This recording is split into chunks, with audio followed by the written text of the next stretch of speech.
Hi everybody, it's Miss Mizzy, and today we're going to be doing a short video on comparing and ordering decimals. So first off, when we're asked to compare and order decimals or any other number, we need to know what the directions are asking us to do. The first word that I'm going to talk about is compare. So when we are comparing any number, we're using the greater than symbol, less than symbol, or the equal symbol. We'll get to greater than or equal to and less than or equal to in another video, just letting you know that these four exist including the equal symbol. And when we order numbers, we can order them from greatest to least, where we start off with the largest numbers first. Or we can order them from least to greatest, where we start off with the smallest numbers first. Or we can actually order them on a number line in the appropriate places. We're going to start off with these 5 decimals. I have 16 hundredths, 162 thousandths, 61 hundredths, 612 thousandths, and 62 hundredths. So as you can tell, I've used a combination of 1, 6, and 2 when it comes to my decimal points, and I do not have any sort of a whole number out here past my decimal. The first thing I'm going to do here is I'm going to order my decimals from greatest to least. So the first thing I need to do is I need to find my largest decimal. The way that I'm going to do that is I'm going to look at the tenths place first. If I find 2 decimals with the same tenths place, then I will look at the hundredths place and compare.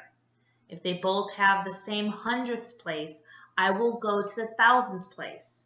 And even though we don't have a decimal here that goes past the thousandths place, I could continue to go on as far as I needed to compare numbers to numbers. I have 1 in the tenths place here, 1 in the tenths place here. I have 6 in the tenths place, so this is something I want to look at and compare. Oh, nice. I've got another 6 in the tenths place here and another 6 in the tenths place. So right now, I'm looking at these 3 decimals. Now I'm going to look out to my hundredths place. So just look again at these 3. I've got a 1 here at my hundredths place, another 1 here at my hundredths place, and I've got a 2 here at my hundredths place. So of course, 2 is my larger number. So my first decimal that I'm going to list out from greatest to least is going to be 62 hundredths. Separate these by a comma. Just to keep myself on track, I put a check mark here next to this decimal, so I know I've already used this one in my list. Now I need to go back and look at the last 2 numbers that I was working with and figure out, well, which one is the next greatest decimal? So I'm looking at both of these here, and I know that they both have 1 in the hundredths place, but look at this one right here. This has 2 in the thousandths place, and well, what do you think is over here in the thousandths place? There's a 0 here in the thousandths place, but we don't write that because it's unnecessary and would be redundant. Remember, decimals can have zeros that continue all the way to the left, but are still very unnecessary since they don't really mean anything. The next number that I'm going to put is 612 thousandths. Separate these by a comma, check it off as I go. Now I know that my last one that's left is 61 hundredths. Now I can move on to the smaller decimals that I left behind earlier. Don't forget to check off as you go. Now I'm going to be comparing 16 hundredths and 162 thousandths. I'm looking at the next decimal that is the larger of the two since I'm listing from greatest to least.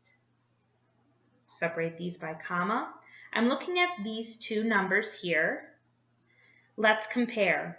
We know that both of them have a 1 in the tens place.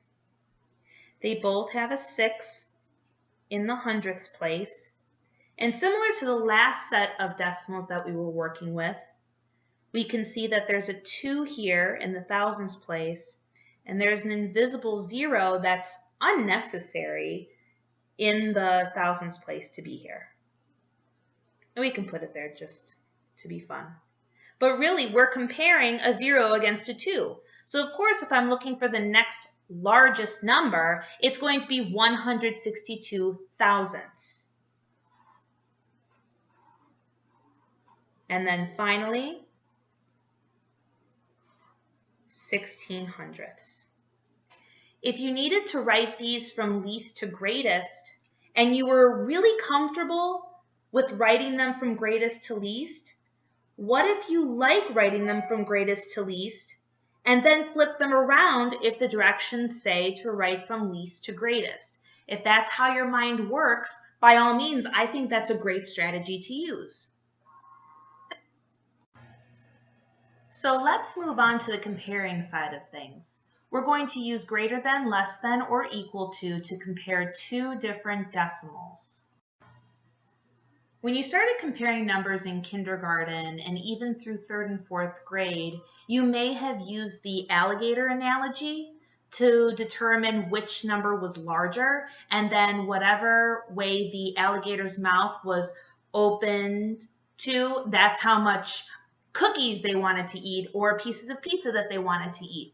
But we want to kind of transition ourselves away from the alligator mentality, because with a lot of that practice using the alligator analogy, the terms greater than and less than are kind of diminished from the idea. Let's look at these two numbers. 6 and 34 hundredths. We're comparing to 6 and 341 thousandths. So I can compare my whole numbers. They're the same.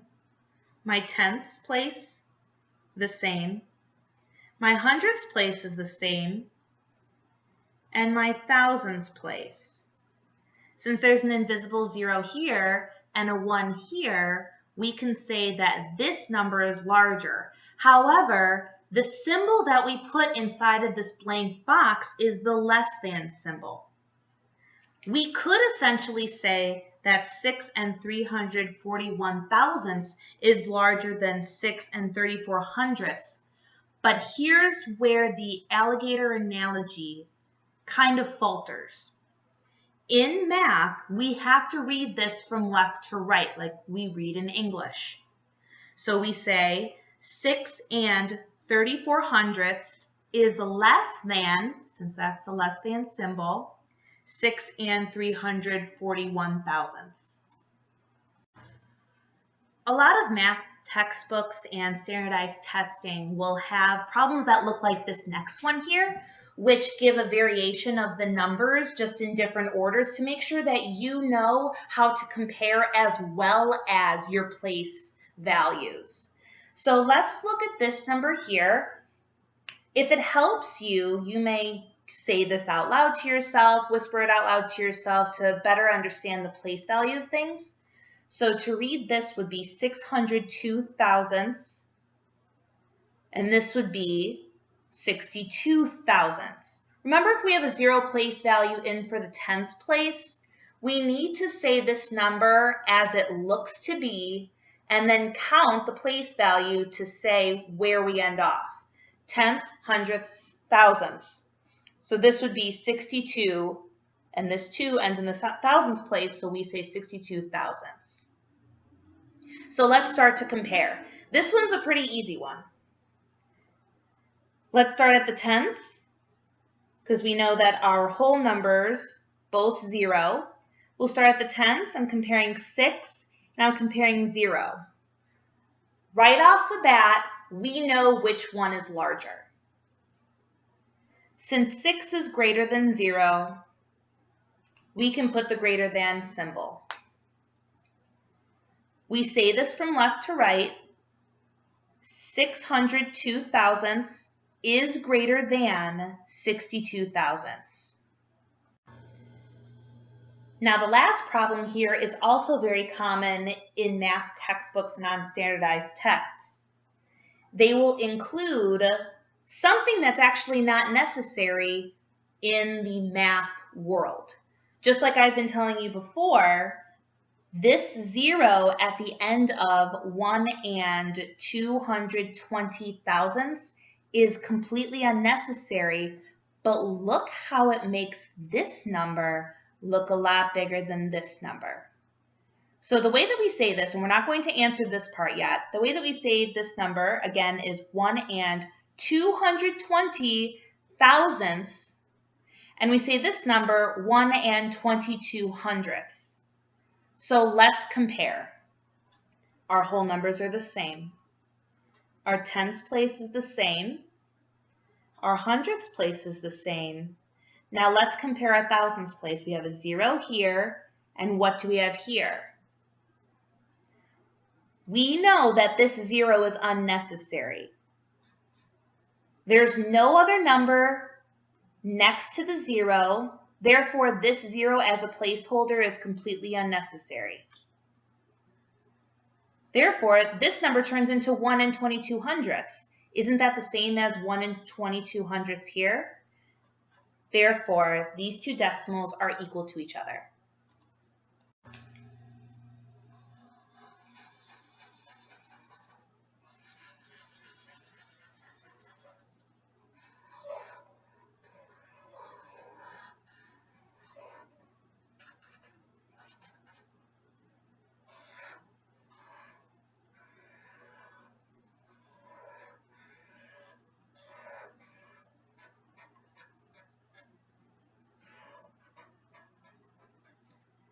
Hope you guys enjoyed learning how to compare and order decimals.